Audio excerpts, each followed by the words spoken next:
Hello and welcome to the show. It's your host, your favorite business coach, Robert Lyon. Today, we have the great privilege of talking to Danny Brassell. So he is a learning advocate, a teacher, a motivational speaker. I've been stalking him for a little while. He's just an amazing guy. So Danny, why don't you kind of introduce yourself and tell everybody kind of what you're up to and what you're all about? Well, first of all, thanks for having me on the show, Robert. I really appreciate you're serving a great many people. There's too much negativity in the world, so I love positive podcasts like yours. I'm not just a guest; I'm a fan. So thank you Thanks. for having me. I'm known as America's leading reading ambassador. It's ironic because I grew up hating reading. I grew up the son of a librarian, and I always hated the public library growing up. It always smelled funny. The furniture was uncomfortable. There was always some elderly woman telling me to be quiet. There's always some freaky homeless guy hanging out by the bookshelves, thinks he's a vampire. I always hated the public library. It wasn't until I started teaching in the inner city where I discovered a lot of my students didn't have a lot of the advantages I had growing up. And I said, shame on me. I mean, I was very blessed, Robert. I had both of my parents were at home. We were by no means wealthy, but we always had food on the table. And my parents always read in front of us kids, to us, and in front of us. And I found in my years as an educator that schools do an adequate job of teaching kids how to read. But the question I always ask people is, what good is it teaching a kid how to read if they never want to read? I teach kids why to read because I've never had to tell a kid, go watch TV.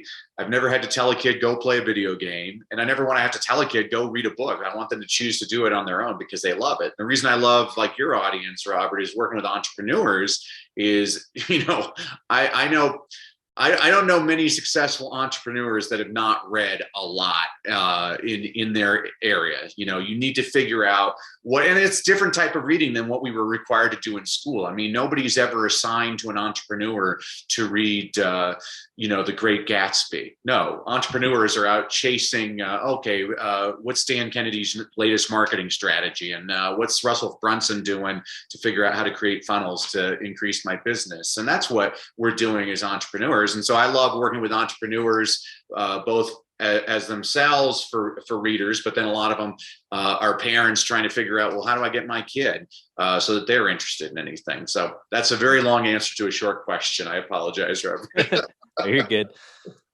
Reading has completely changed my life. So it's near and dear to me. Explaining to people why they need to read, though, is always kind of hard. So for me personally, I hit like a rock bottom moment in my life. And I was like, man, what can I do, man? Like life this is not meant to be this hard. And I'm just hitting my head against the wall every day. So I decided, well, actually I watched a thing by Ty Lopez and he says, read a book every day. And I was like, well, I got nothing to lose, So I just got determined that I was going to change my life for the better. And I started reading a book a day. And I remember reading Stephen Covey's 7 Habits of Highly Effective People. And I was just like, oh my God, I'm learning something, and then I kept reading more books and more books. So this is the weird kind of woo-woo question for you. But I feel like because I read so many more books and I gained the knowledge, my consciousness literally expanded and I was able to understand the world, have a different perspective. I had a paradigm shift, in that book, like he says. Do you think that is the true power of reading, or what do you think? Why is it that reading can actually change people's lives? What do you kind of teach? What do you say about that? Yeah, I love that. Thanks for sharing all that background, Robert, because I really agree with you. I read the book, The Rise of Theodore Roosevelt by Edmund Morris. And I always apologize because before I read that book, I knew only 2 things about Teddy Roosevelt. I knew that teddy bears were named after him. And for some reason, his face is on Mount Rushmore. I mean, they don't make them like Teddy Roosevelt anymore, Robert. I mean, you talk about a 6-year period in a person's life. When he was 36 years old, he was police commissioner of New York City. When he was 37, he was assistant secretary of the United States Navy. When he was 38, he led the Rough Riders up San Juan Hill in the Spanish-American War. When he was 40, he was elected governor of New York, and he didn't even have an affair.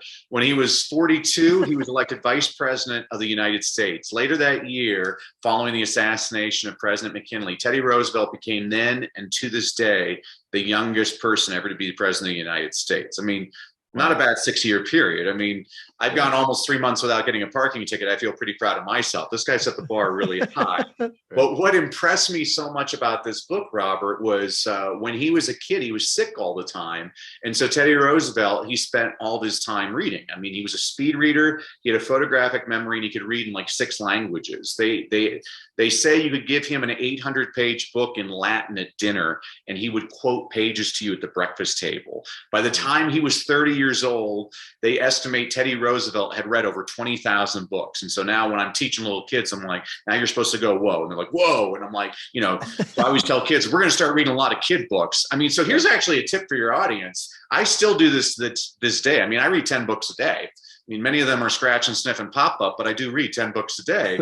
And one of the little things I'll do, Robert, is I'll go into Barnes & Noble to the kids section, and I'll find biographies of like famous people like Jeff Bezos and Elon Musk and people. And it's like 32 pages and there's pictures or whatever. And I'll learn a whole bunch of quick little facts about this person. And so then when I'm talking to people, I sound so intelligent because I can quote Warren Buffett and all these amazing entrepreneurs. But I just read a children's picture book. Now, it'll inspire me to read something much thicker, but you can get a lot from kids' books. And I think, even when Ty Lopez is talking about reading a book a day, I mean, I challenge most people in your audience to read a book a day. Like, that's not the easiest thing in the world, but there's all kinds of little tricks. I mean, first of all, Audible, turn on the Audible while you're driving. That's a great way if you can do an Audible book, if you're driving for about 20 minutes a day, you can easily get through a book a month.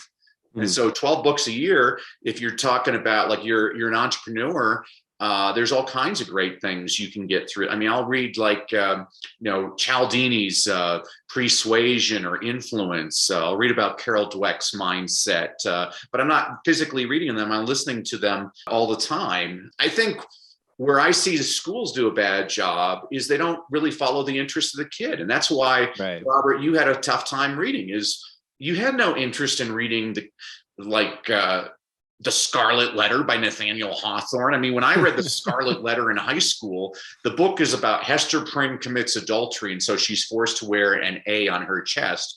And I asked my teacher if I could wear a B on my chest because I was so bored reading that book. I'm not putting down classical literature, but I'm saying, well, why not, before we have the kid read that classical literature, why don't we make kids read Think and Grow Rich? I mean, that's one of the most impactful books out there. I think every entrepreneur needs to read that book. There's all kinds of great ideas.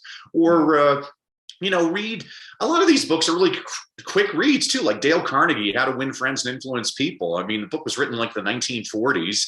It's less than 250 pages, and you get all kinds of practical tips in it. The Greatest Salesman of the Earth by Og Mandino. It's like 130 pages. I remember them like trying to make me read, To Kill a Mockingbird, and like fifth grade. And I was like, what? Why? Like, there's much more interesting things to me at this age than this weird book.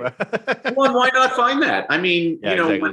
I was blessed because I had a 7th grade reading teacher, and he found out I was interested in football. And so he started giving me football books to read all the time. And I tell this to parents. I'm like, the little boy who only reads Captain Underpants is going to be a better reader than the little boy who reads nothing. Captain Underpants is the gateway drug to Shakespeare, but you got to get the kid interested first. I mean, your audience is a bunch of entrepreneurs. So these are people, they're interested in, how do I make money?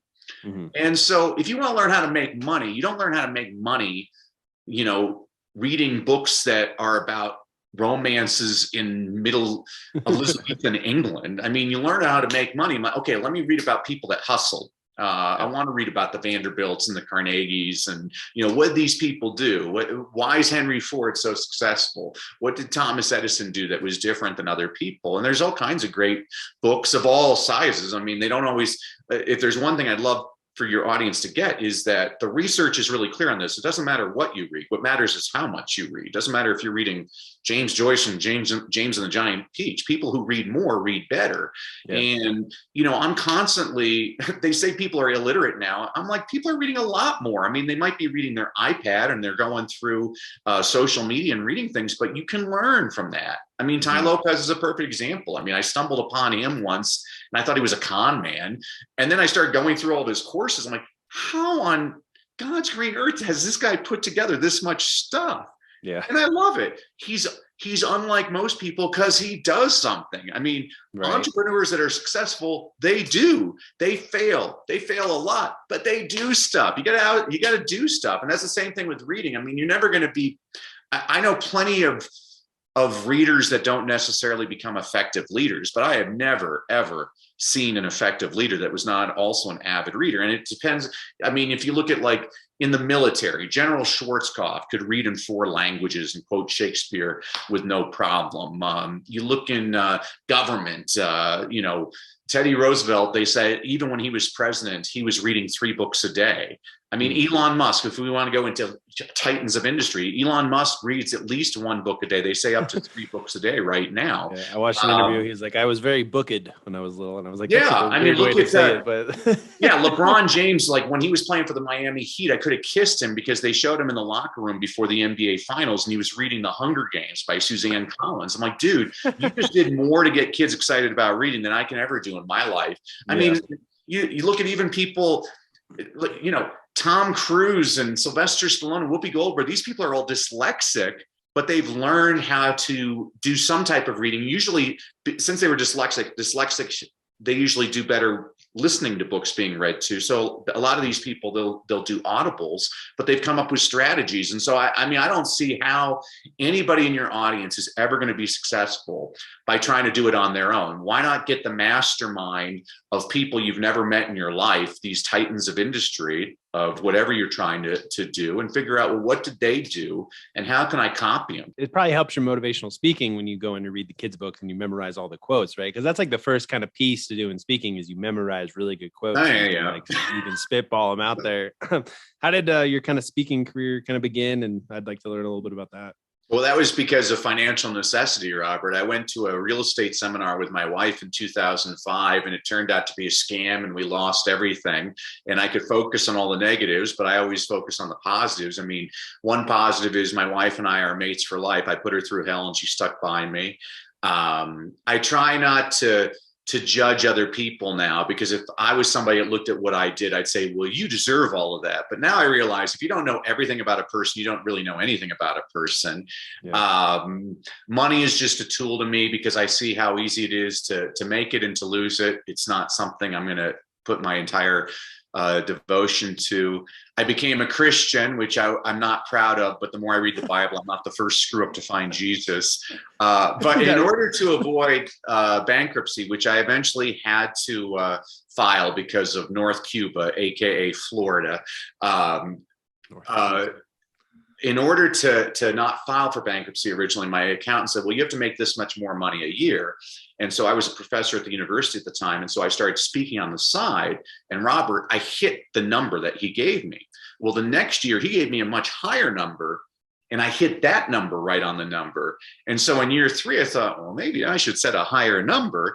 And basically during one of the worst financial catastrophes in American history, I was able to build up a speaking business, which now has afforded me to go speak on 4 continents to over 3,500 audiences. And now, because of the pandemic, I started doing a lot of coaching online for business executives and entrepreneurs, trying to figure out, well, how can I be better at creating presentations that move people? And so it's just been a real blessing. And I think that's the entrepreneur's journey, though. I mean, you read, I love Darren Hardy's books, The Entrepreneurial Roller Coaster and The Compound Effect. And the one thing you, me, and everybody in your audience listening to this has in common is we've screwed up. And that's the first thing I always tell people. If you want to become a good speaker, don't tell people about your successes, tell them about your failures, because not everybody in your audience has succeeded, but everybody's failed.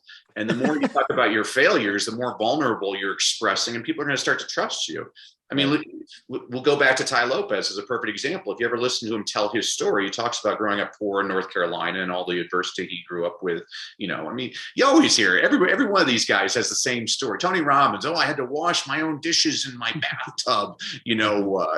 Everybody grew up. I was homeless and I was living under a bridge, and a truck was driving by and a book fell out out and it hit me on the head and I was in pain. But then I started looking at the book and I started reading about it. And it was about how to invest in real estate without putting any money down. And I started using the principles and I started being successful. And then all my other homeless friends under the bridge, they asked, hey, will you teach me how to make money in real estate? And so that's why it's always the same story. Always the same story. That's good though. And are you basically, you're motivating the teachers to teach better and just give better, and then you took that skill and now you're teaching entrepreneurs how to do it? Or is that how? Yeah, when I speak to educators, it's right now it's how to get them not to quit. People have no idea the numbers in this country. We're losing educators left and right. And it's pretty much the same speech to entrepreneurs too. It's like, you're 3 feet from gold, man. Don't give up too quick. I mean, you've never failed as long as you don't quit. It's the people that quit. They're the ones that fail. Just keep on pushing. I mean, some people, Brendan Burchard becomes like this huge success within like a couple of years. Some people take some 20, 30 years, but don't quit. You're never a failure until you quit. Yeah, exactly. So keep moving forward, keep doing it. Yep. What's kind of been like your biggest speaking gig? Like, you've done some big areas or some really fun ones that you've had a good time at? Oh, I've gotten to do all kinds of great things. I mean, I love the things that get me most excited is when I'm speaking abroad. So I was speaking, this was kind of fun. I was in India, in Tamil Nadu, which is in southeastern India, in Chennai. And I was speaking, well, I actually was just touring schools, and I entered this one school, and the principal, he opens up the door and there's 5,000 kids in an auditorium. There's like 5 TV stations, 20 newspapers. And he's like, and for the next hour, Dr. Brassell is going to teach us the 3 secrets to reading better. My gosh, Robert, nobody told me I was speaking. I have no speech prepared. And fortunately, English is a second language, so I get to speak slowly. So I look at the kids, I'm like, today, I am going to teach you the 3 secrets to reading better. Who wants to learn the 3 secrets to reading better? And the kids are going crazy. And in my head, Robert, I'm like, what the heck are the 3 secrets to reading better? And in my head, I created the speech. And it actually became a fantastic speech. And the reason I like to tell that story is, all of us entrepreneurs, we got to get comfortable being uncomfortable. We got to jump off at the deep end and just try and stay afloat. Sometimes that's how you succeed, is when you have to deal with that adversity. I was speaking once to 750 people in Wichita, Kansas, and a tornado hit and we lost power. And so I asked a janitor for a flashlight, and I did the next 90 minutes in the dark. And that was great because it taught me, oh, I can do it in the dark. Yeah. And I love those moments when you're completely uncomfortable, and I'm like, wow, something came. I mean, this is where I get almost like religious on. I mean, like, I'm not that smart, Robert. I mean, that's God talking through me. If I can inspire somebody, I mean, that's not me. That's God. So I love it. Those are the moments that I have the most fun. I'm a big ham with the big audiences. Now that I coach, I avoided coaching for so long, Robert, just because I'm a person that wants results. I mean, you see all these people, they offer coaching and they charge you 25 grand for a weekend, and, they give you all kinds of stuff. They give you the water hose, but then that's it. They're not accountable for your results. And I've never liked that. And so when I created my coaching, I'm like, when I'm speaking, and there's always like one thought leader, and I always give a hard time to that person. Like, thought leader, I've had a lot of thoughts. I don't need a thought leader. I need a results leader. And so that's what my coaching is all designed about, results. And so usually when I'm coaching people, we'll do a discovery call for like 45 minutes, one-on-one, find out what the person's struggling with. And then I like to get no more than 8 people. I get 8 people either live together, or now we do a lot of Zoom meetings because a lot of people are all over the place. And for 2 days, we craft their presentation. And I have a formula that's based on all kinds of research from all the best speakers, whatever. But then 2 weeks later, I review with them again. Well, let's make sure, where's your presentation right now? And then in the meantime, like every week, I'll do these quick little seminars on like how to add humor to a speech, how to make a PowerPoint that doesn't stink, things like that. And then people will send me videos of themselves, and I'll give them critique on, okay, here's how we can make it better. Here's how we make it better. And then 6 weeks after the 2-day seminar, I get those 8 people together, either physically in a room or on Zoom again. And we talk about all of our successes. That's based on King Arthur. His rule for the Knights of the Round Table is when they sat at the round table, they talked about their triumphs in the field. And I don't think we do enough to celebrate people's progress. I mean, entrepreneuring, a lot of us are solopreneurs where people are like, oh, who's your director of marketing? I'm like, oh, that's Danny. Like, oh, who's your assistant? Oh, I got this great virtual assistant. His name is Danny. And who does your website? I'm like, oh, the greatest guy in the world, Danny. Danny does that. And so many of us as entrepreneurs, we're trying to do everything on our own, and nobody's there to pat us on the back from time to time. So that was really critical for me when I was creating a coaching program. I'm like, I want to be there. I'm going to hold your hand. Like, it's the same thing as when I was a teacher. Failure is not an option. This is Apollo 13. I'm like, no, we are bringing you safe back to Earth. How do we get you to succeed? And that's very important to me. I've always prided myself on actually producing results for people. That's awesome. I just got a couple more questions about the speaking. Well, I've watched a lot of different things that say that the best way to get into speaking is talking to like schools and high schools and middle schools. Is that kind of the route that you went? And would you recommend that for a new speaker? Yeah, there's two things that all new speakers have to do. First of all, you got to watch lots of speakers. So I watch politicians, I'll watch comedians, I'll watch televangelists. I watch them in big audiences, small audiences. How do they react to all women or all men or international? One of the tricks I tell people to do is I watch a lot of award shows because I want to see when the person wins the Academy Award if they can make a coherent speech in 45 seconds. And it was interesting.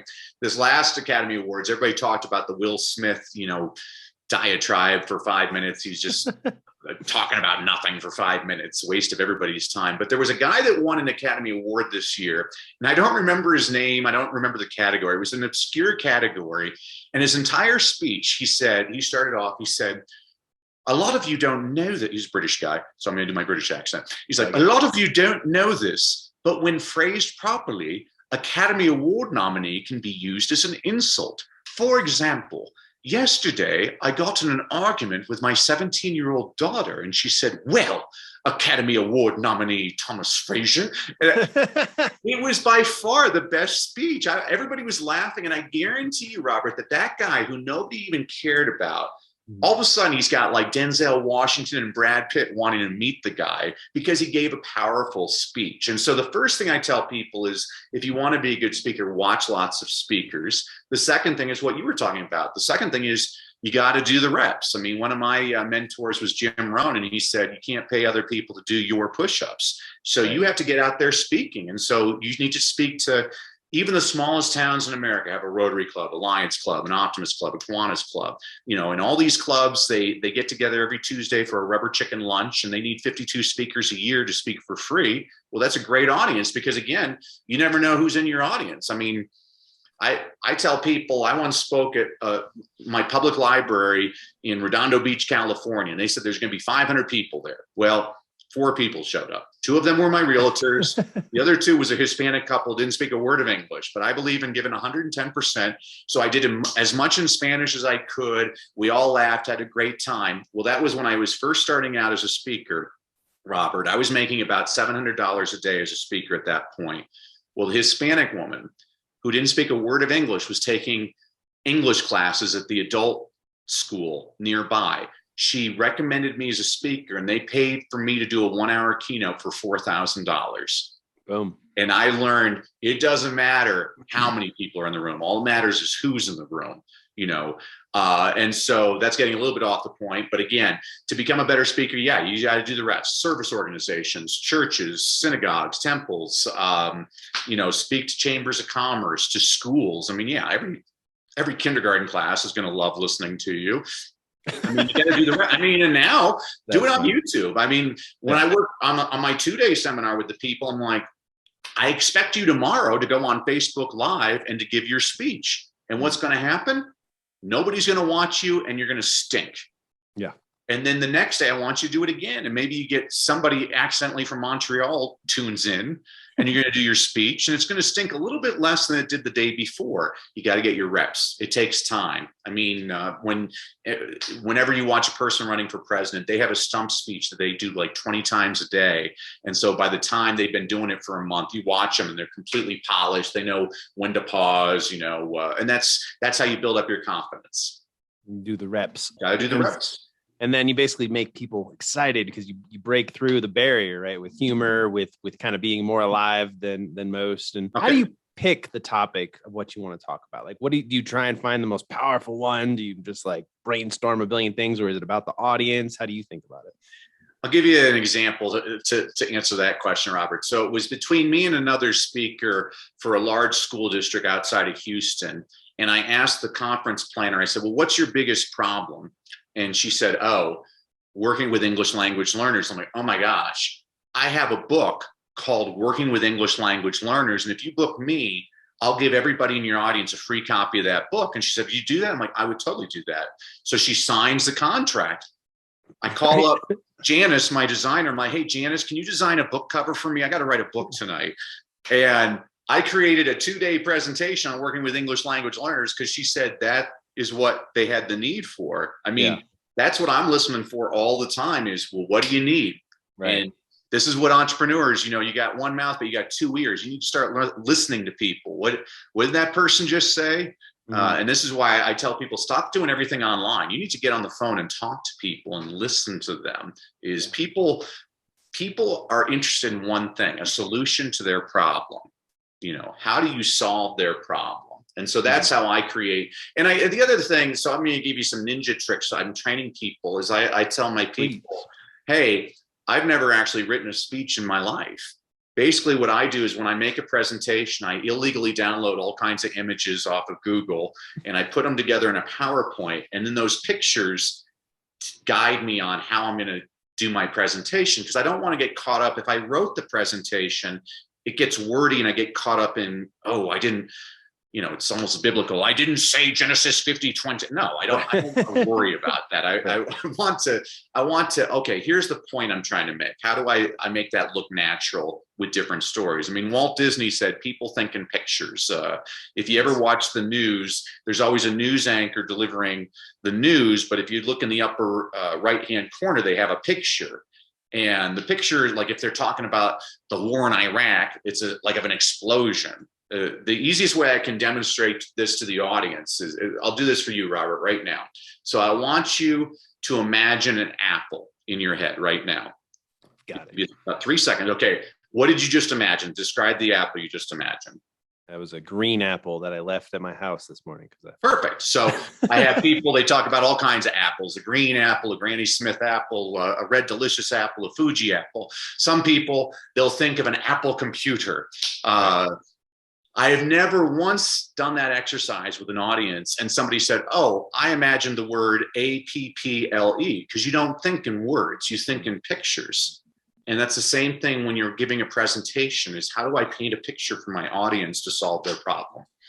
I like that a lot. That is a ninja thing. So then you paint the coolest or the greatest picture that sticks in people's minds, right? So they remember you. Well, that's the thing is, so that was a book I read that totally changed my teaching career, was Made to Stick by Chip and Dan Heath, which is a great book. If you ever look at it, you can't miss it because it's bright orange with duct tape on the cover. And the whole point of that book is they say, how do you get people to remember information? And so they have a great point. So have you ever heard you can see the Great Wall of China from outer space? Have you ever heard that, Robert? Yeah, that's completely untrue. Yeah. The Great Wall of China is long, but it's not wide. I mean, if that's the criteria, you can see the interstate from outer space, but for some reason that sticks in your head. Have you ever heard that you only use 10% of your brain? Yeah. Yeah, that's also untrue. If that was the case, if you get in an accident and have brain damage, as long as it's the 90% that you're not using, who cares? But that's stuck in your brain. And so that's what I'm always looking for in a presentation. I'm like, I've never had a person come up to me 6 months after one of my talks and say, you know what I liked the most about your presentation, Danny, was that one PowerPoint slide where you had 18 bullet points that were, the font was so small I couldn't read them. I've never had a person say that. But people remember whenever I tell jokes, People remember whenever I get them interacting as an audience. People remember if we're drawing a picture or if we're singing, or if they're laughing. I'm constantly trying to figure out, how do I get people to remember the information and the points? And if you can make 3 points in a presentation that stick, where a person remembers it a full week later, then you've done a great service to your audience. Nice. Do you have people after your talk say like, "Oh, you changed my life"? Like, Yeah. is that happening? Yeah. Well, and that's what I always tell the people I'm working with. I'm like, the point of us working together is not that you're going to get a standing ovation, which you probably will. The point of us working together is that your audience wants to do more business with you after they've heard you speak. That's our goal. I mean, if you're an entrepreneur, who cares? Everybody's like, "Wow, you're great," if they don't buy your product. Right. We want them to buy your product. What do we have to do? Well, there's little tricks of the trade, strategies that we can make your presentation more powerful so that you're more persuasive. Yeah, you become a master of communicating and sticking in people's minds, because absolutely, people say a lot of stuff, but if they remember, what is it like? If you can make them feel something, they'll remember you more than what you say. It's a little trick. I mean, so here's an example. This isn't meant to be political, because I have no interest in politics whatsoever. I'm interested in solutions, not politics. Mm-hmm. And so this is a point I'll make to people. I'm like, okay, in the 2016 election between Secretary of State Hillary Clinton and President Donald Trump, what was Secretary Clinton's campaign slogan? Bad, right? Okay. Now let me ask you another question. What was President Trump's campaign slogan? Make America Great Again. Who became president? Yeah, exactly. That's not a political statement. I'm saying, what is it that a person does to paint a picture? By the way, Hillary had lots of different ones. The one I think was her ultimate one was "I'm with her," but it didn't stick in your head. Right. And so what we're trying to do is, well, how do we make you memorable? How do you stand apart from everybody else? I mean, if you're an entrepreneur selling this widget, why is your widget better than everybody else's? And this is what we're always focused on. Well, what are the things that we can do in a presentation to make people want to do business with you? That's powerful. Yeah. Same thing as a teacher. I mean, I was a teacher. Yeah. Like, I started off as a secondary teacher. I wound up teaching the little ones, and I always called kindergarten New York, New York, because if you can make it there, you can make it anywhere, because little kids have about a 7-minute attention span. So I got to be sharp all the time. I got to keep them up and moving. And it made me better at everything. Is, okay, how do we keep people's attention? Yeah. Was that where the inner city that you were training was in New York? That was the area. I was going to ask you that. That's kind of. I taught in Compton in South Central Los Angeles, and I loved it. I have a policy in life, Robert. I take my job seriously. I don't take myself seriously, because I ain't all that, and neither are you. And if you think you're all that, teach kindergarten for 1 week. Those little ones will set you straight. I had a little girl, LaShonda, one day. She raises her hand. She's like, I'm like, "LaShonda, question." She's like, "Miss Brassell, when are you going to trim your nose hair?" I'm like, "This afternoon. Thanks for bringing that to my attention, LaShonda. I ain't all that." Honest. Yeah. I think everybody needs a nice little reality check like that. Whenever I see somebody being pompous, I'm like, "I want you teaching kindergarten." Yeah. That's funny, man. Oh, I got some more questions, but I kind of want to tip back into the reading thing again. How do we inspire more people to read? Like, or is it like, I mean, you inspire kids, I guess, but everybody needs to read more. Everybody needs to learn more. What is your like message on just do it? Or is it just like, how do you inspire them? Yeah. So again, we've talked about this, Robert. I think interest drives reading. I'm always I always tell people, good teachers are good eavesdroppers. I mean, if I hear kids talking about NASCAR, I'm going to give them some NASCAR books. If they're talking about J-Lo, I'm going to give them a biography on Jennifer Lopez. Again, the research is very clear on this. It doesn't matter what you read. It matters how much you read. And so here's a tip. So I have the world's top reading engagement program online. In just over 2 months, I can get kids to boost their reading ability by about 2 to 3 grade levels. And it's not because I'm some wise sage up in some Buddhist monastery. It's some basic little tricks of the trade. So here's a trick that I give to parents all the time is I'll work with a lot of parents. They say, "Oh, I have nothing to read at home." I'm like, "Oh, but you do." President Bush Sr. signed a very important law in the United States over 30 years ago. It said every television set sold in the United States has to have closed captioning. So the quick tip I always give parents is turn on the closed captioning on your television. And if I'm doing a parent training, people are like, "Well, wait a sec. if the show's in English and the subtitles are in English, what good does that do? I'm like, well, that's a fair point, but let me make a point. Have you ever watched a show with subtitles and not looked at the subtitles? It's very difficult to do. Your brain is directed towards that text. And there's actually research to support this. If you look at reading scores around the world, the more kids watch TV, the lower their reading scores are in every country on the planet except for one. The country that has the highest reading scores in the world watches the most TV in the world. It's Finland. And people ask, well, how can that be? I'm like, well, because Finland makes really bad TV shows. And so what they have to do is they import like Brady Bunch and Gilligan's Island, and they have to put subtitles for all the kids. The kids are reading constantly. So the quickest tip I give people all the time is turn on the closed captioning. Your kid will read that all the time. My program it's designed, and actually Ty Lopez kind of inspired me on this. He has a whole 67 steps program. So my program takes 67 days. People often tell you it takes 21 days to change a habit. And to those people, I say, well, show me the research on that. It's a completely fabricated number. I actually know exactly where the number comes from. It comes from a wonderful book written in 1960 called Psycho-Cybernetics by Dr. Maxwell Maltz. Now, Dr. Maltz was a plastic surgeon. And in the preface of that book, he said he noticed it took most of his patients about 21 days to get used to their new face. Well, a lot of self-help personal development gurus, a lot of people I actually respect, by the way, they started telling people it takes 21 days to change a habit. That number is completely false. So in 2009, researchers at the University of London did a habit formation study, and they discovered it took anywhere from 18 to 254 days to change a habit. And the average was 66 days. Well, I don't like the number 66, so I threw in a bonus day, 67 days to change a habit. And it depends on the habit you're trying to change. So for example, Robert, if you want to drink a glass of water before breakfast, that might take 18 days to form that habit. But if you want to quit smoking, that's going to take 254 days to change that habit. And here's why this number is really important is, let's say you go on a diet, you follow it religiously for 21 days, but then on day 22, you fall off the wagon. Well, you blame yourself. And that's wrong, because research shows on average, it takes over 3 times longer than that to form a habit. And so then the other number I tell people is 20. So researchers were looking for patterns among successful students around the planet, and they discovered one which totally blew them away. It was the number of minutes spent reading outside of school. They looked at low kids, average kids, high kids. The kids in the lowest group, the 20th percentile, F students, they averaged less than a minute a day of reading outside of school. That didn't surprise anybody. It's probably why the kids at the bottom of the class, but this did surprise the researchers. The kids in the middle of the class, the 70th percentile, C students, average students, their average was 9.6 minutes a day. So if I'm doing a live training, this is usually when the first parent raises their hand and says, wait a sec, are you saying if I can get my kid to read 10 minutes a day, I can take him from an F to a C? That's exactly what I'm saying. There's a lot of research to support this.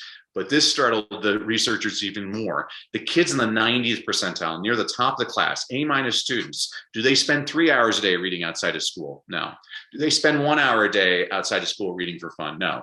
The average was just over 20 minutes a day. 20 minutes a day. This is my goal for everybody. Can you read 20 minutes a day? And here's the 2 things you have to remember. First of all, they don't have to be consecutive. So you can do 5 minutes here, 3 minutes there.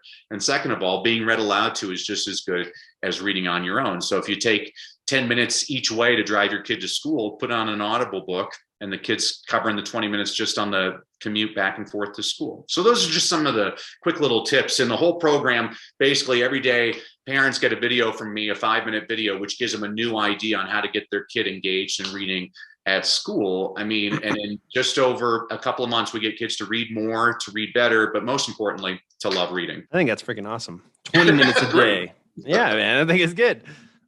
Yeah, just a stupid question. Do you think there is any difference between actually reading a physical book and listening to audio? I mean, I've pondered this. I just wonder what you think on it. Yeah. So again, I mean, I prefer to read books on my own. And there's some research to suggest that that's better than listening to it. But again, I've worked with a lot of students with dyslexia, which is the most undiagnosed reading disability out there. And dyslexics are more auditory learners. And so it's actually one of the best ways for dyslexics to really improve their reading is by listening.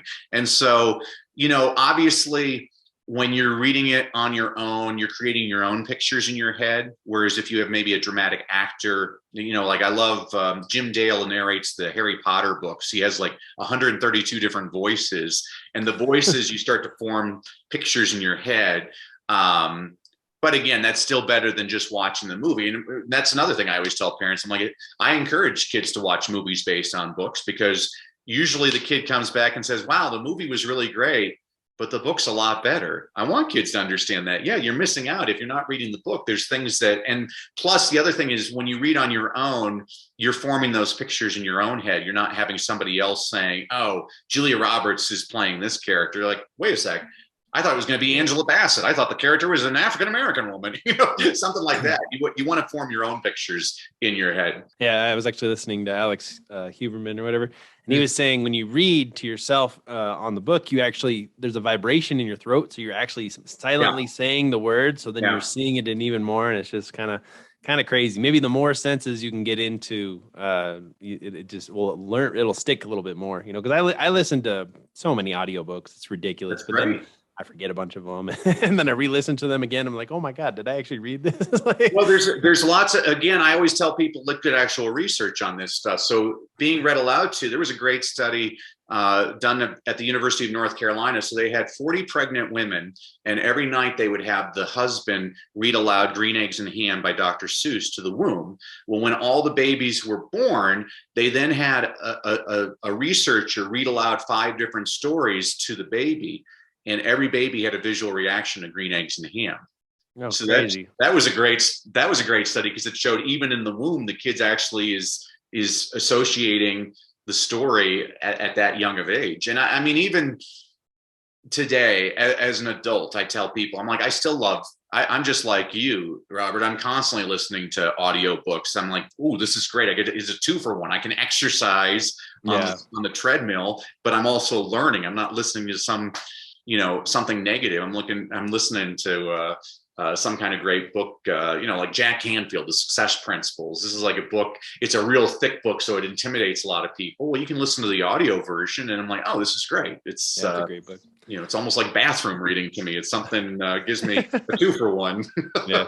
All the self-help gurus are like, you need to just focus on one thing at a time. But what they're not telling you is how good it feels to multitask. I agree. So I got 2 more things I kind of want to go over. Great. I guess the first one we can tip into is, like, I know you've written a lot of books. So what are your tips on writing books, or how do you do it so fast, or just what has that journey been like? Well, you got to get started. You got to figure out, is there a book that you've always wanted to read that isn't out there? I mean, that's what Toni Morrison said. If that book doesn't exist, then you have to write that. I think everybody's experiences matter.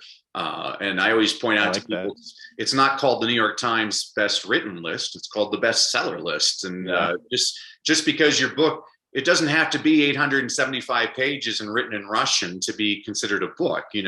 Some of the best books I've read, I'll read like Robin Sharman parables, The Monk Who Sold His Ferrari, or Fish by Stephen London. I mean, Fish, I think, is like 110 pages. It was actually one of the better books I'd ever read on an entrepreneur's journey. Darren Hardy, Compound Effect, very short book.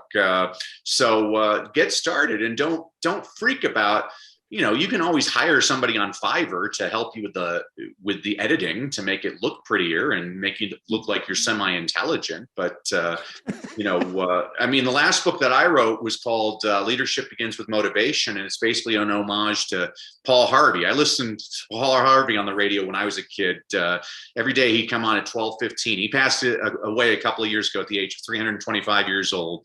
And he'd always come on. He'd be like, I'm Paul Harvey with the rest of the story. And he always had these great 5-minute read alouds, and you're trying to guess the company or the person he was talking about. Well, I love Paul Harvey, but a lot of his examples are of Sears Roebuck. Well, people today don't even know what Sears Roebuck is. And so I decided to create an updated version with more modern examples, people like Sarah Blakely and Warren Buffett and stuff like that. But it was interesting. After I wrote the book, completely unintentionally, I realized most of my examples were of white male Americans. And so the book I'm writing right now is predominantly minorities, females, and international examples. Because I think people need to hear, you don't have to be born in New York City to be a success. You can be born in Argentina and succeed. Yeah. So I love helping people. Actually, a lot of the people I work with on their speaking, a lot of them want to write a book too. And so I give them real manageable tips. Actually, here's the best advice I'll give to everybody. one of my students, he's been trying to write a book for 20 years, and he's been coaching with me for 2 months, and his book is finally done in 2 months. You just had to set the deadline or something. Yeah, he said something, and I love this, Robert. He said, Danny, you changed my life because you said something that meant a lot to me. He said, his name's Tremaine, and he's like, Tremaine. I said, Tremaine, you got to write your bad book. And what I meant is, it's not Shakespeare. Your first book's probably not going to be that great, but you need to get that book written, because then you're going to look at it on the shelf and you're going to see your name on the spine. You're going to say, hey, I can write something better than that. And then your second book is going to be a little bit better. It's just like speaking. You got to do the reps. That's so cool, man. This is just a side question, I guess. So my favorite speakers are like, Jim Rohn, Tony Robbins, Les Brown. I like Zig Ziglar. I like all the old school people. Do you have any maybe speakers that we haven't heard of that you really like or you recommend? Well, all four that you just recommended are four of my favorites of all time. Gosh. Yeah, Jim Rohn. I literally listen to Jim Rohn and Zig Ziglar every single day because I just think they're both incredible. Zig has one of the most. His "See You at the Top" speech is the best structured speech I've ever heard. It's unbelievable. Les Brown. I've met Les, and Les is actually a nice human being too. Yeah. And he has one talk. He's been giving it for 35 years. I know. It's fantastic. I mean, it's a great talk. I lost out in 2 weeks in a row. I lost out to gigs, but the people I lost out to, one was Tony Dungy, and I was like, oh, I don't mind losing out to Tony Dungy. And the other one was to former Secretary of State Colin Powell. And Colin Powell, I used to love watching him speak. He had a really good presentation. But that's what I always tell people is, I love, if you're looking at TED Talks, Sir Ken Robinson, he passed away last summer, but Sir Ken, his speech on creativity is wonderful. And then I'll give you one other guy that I love, Benjamin Zander, who has a wonderful book he co-wrote with his wife, Rosamund, called The Art of Possibility. It's only a 200-page book. He's one of the conductors of the Boston Philharmonic, and he shows you how music speaks to the soul. It's a wonderful presentation. It's actually one of my favorite TED Talks. So there's a couple of people for you. Benjamin Zander and Sir Ken Robinson. Sir Ken Robinson. Cool. And then I saw something on your website. It was about your legacy. I was wondering if you have any insight on that, or what does that mean necessarily? Well, basically, in a nutshell, this is why I was telling you earlier, I'm not interested in politics. I'm like, the world's gotten real mean lately. And no matter what you do in life, you're always a teacher and a role model, and kids are watching us. And now that I'm getting a little bit older, I mean, at this point, you chop off my head, you count the rings. I've been around for a while, and our kids are going to be the ones paying for my Social Security someday. And so I want to infect all of the world with a new pandemic of kindness where, we need to learn how to be able to disagree with one another without being disagreeable to one another. And whenever I see people just popping off and they're just rude, is that the legacy that they want to provide the world? I mean, I'd much rather have a legacy where people thought that I was kind and helpful and serving others. So that's the legacy I want people to get from me, is that he was a great speaker, but an even better human being. I love that. I think, that message needs to be shared a little more out there for sure. Yeah, I mean, well, and that's what, again, we have a choice. You can listen to the negative talkers on radio, or you can listen to your podcast. I mean, the entrepreneurs that are in your audience, they actually want to succeed. And I don't think you succeed by alienating people. I think we have a duty to, it's the same thing as when I'm training speakers. You don't necessarily, I know everybody wants to sell themselves or their product, and that's great, but you have a responsibility. Whenever you give a speech, you have a responsibility to teach your audience and to make them feel like they've not just learned something, but they feel a little bit better that they had a chance to listen to you. I mean, that is your goal every single time. And I mean, that's my prayer before I go on stage. I'm like, God, use me as a vessel, and so that's very important to me is, we need a lot more kindness in the world. I mean, I was watching a show on TV the other night called, it's the worst show. It was so negative. It was called, The News. And it put me in a foul mood. And so I stopped watching the news. I watch comedies. I watch, if Congress hired me to speak to them, I would just take them all bowling. Because I'm like, you can't be serious as a bowler. If you're serious bowling, you're just a nitwit. I mean, bowling is about drinking and just having fun with each other. And, we need a lot more of that. I'm just sick of the negativity in the world, and I don't have time for it. And so I make a deliberate decision to avoid that type of nonsense getting into my head. I love it, man. Well, you're spreading the good word out there. So I appreciate you. Tip of the hat. Keep going on, man. So I got a couple questions I always ask, but before we do, I know you have a gift for the audience. So why don't we kind of how can they get it? Yeah, as a thank you to you and your audience, Robert, for enduring me for the last hour, I wanted to send everybody a couple of gifts. So if you go to freegiftfromdanny.com, again, freegiftfromdanny.com, I'm going to send everybody a complimentary e-copy of my book, Read, Lead, and Succeed. This is a book I wrote for a school principal who was trying to keep his faculty positively engaged. So I said, okay, I'll write you a book. So every week I give you a concept, an inspirational quote, an inspirational story, a book recommendation on a book you should read, but you're probably too lazy because you're an adult. So I also give you a children's picture book recommendation that demonstrates the same concept. You can read that in 5 minutes.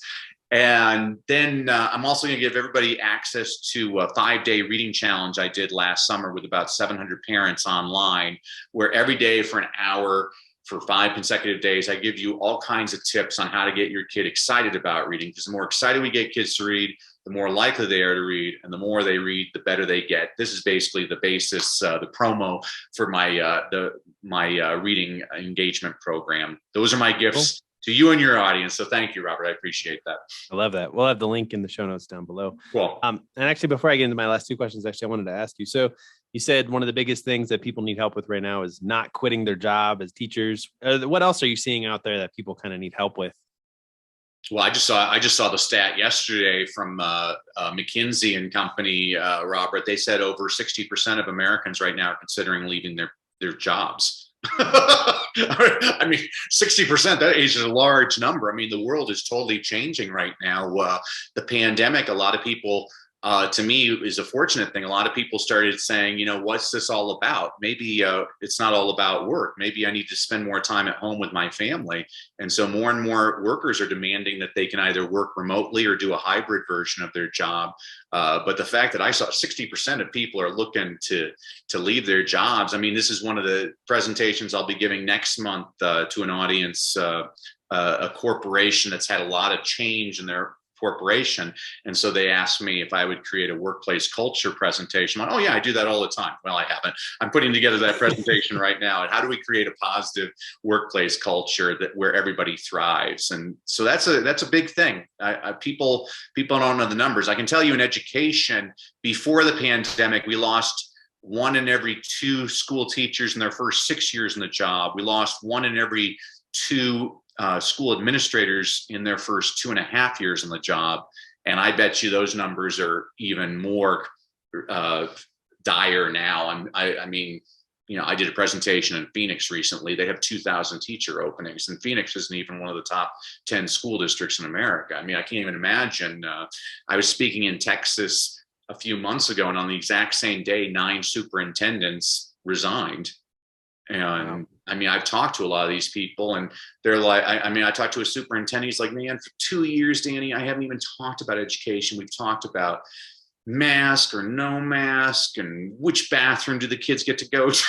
Oh, no. All kinds of nonsense. Yeah. I think the purpose of school is to produce better citizens. And it's not about, again, people are allowing politics to invade everywhere. And I just, I don't think politics has ever proven to be a very effective solution to any of our problems. Right. Oh, man. Well, thanks for sharing. I just wanted to pick your brain about that because I think it's interesting, see who we can help and see what's going on out there. Yeah. So the last 2 questions, I'm writing the first one kind of catches people off guard a little bit, but I'm writing a book about money. And I just wanted to know, what would be a tip, or if you were going to give someone advice on how to get rich or how to lose less money, what would be an advice or a tip for people out there? Well, you're listening to Zig Ziglar. Zig's one of my mentors, and Zig said, the secret to wealth, if you want to get everything you want out of life, help others get what they want out of life. That's the secret to becoming wealthy. And I think we need to broaden the definition of wealth. Too many people just associate wealth with money. That's why I like the book Think and Grow Rich by Napoleon Hill. Is when he's talking about growing rich, it's not just in your bank account. It's how in my mastermind, maybe it's because I used to be an educator, I have to always put something down to abbreviations and acronyms. And so I have it, it's your 6 F's, to succeed. You need to, we talk about fitness goals, financial goals, family goals, faith goals, fun goals, fulfillment goals, and then even God needed the seventh day to rest. And so you put them all together, and then that's our focus, is the bullseye. So I think that helping others, that's the secret to becoming a wealthier person. I love that, man. And then the other question is, what motivates you? What gets you really fired up? What gets you going? My kids. I have 3 wonderful kids. I have a wonderful wife. I want to make their life a little bit easier. Actually, I shouldn't say I want it to be easier. Sometimes kids need adversity. We baby kids a little bit too much. And so my oldest just started college, and she's encountering some growing pains right now. But it's those 3 kids, my legacy. How do I hope when I die, people are actually crying. Isn't that the truth? That's a good one. That's cool, man. Well, I really appreciate your time today. Do you have any maybe last thoughts kind of before we wrap up? No, Robert, I just want to thank you for this. This has been wonderful. I've really enjoyed our time together, and you keep on doing what you do. And don't forget all of us little ones when you're a huge success. But I want you to think about this podcast. There might be some person that's out there and they're feeling, suicidal or something. First of all, I want them to understand there's all kinds of crisis hotlines out there. And, Les Brown has a great line about that. He says, suicide is a permanent solution to a temporary problem. All of us encounter problems in life, but, we need to lift ourselves up. So anybody that's listening to your podcast is doing themselves a favor, because they're bringing some positive energy into their life, filling their brain with the kinds of things that they need. Eliminate all those negative forces around you. Actually, and I'll add one other thing. One of my mentors was a guy named Charlie Tremendous Jones. And Charlie said, you're the same today as you will be in 5 years, except for 2 things: the people you meet and the books you read. So make sure to read really positive things and surround yourself with people that lift you up. I love that, man. That was awesome. All right. Well, thanks everybody for listening. Be sure to like and share and get your free gift in the link down below. Share this with somebody who wants to learn more about reading or speaking. And I look forward to talking to you in the next one. Thanks for coming on today, Danny. Thanks. God bless, Robert.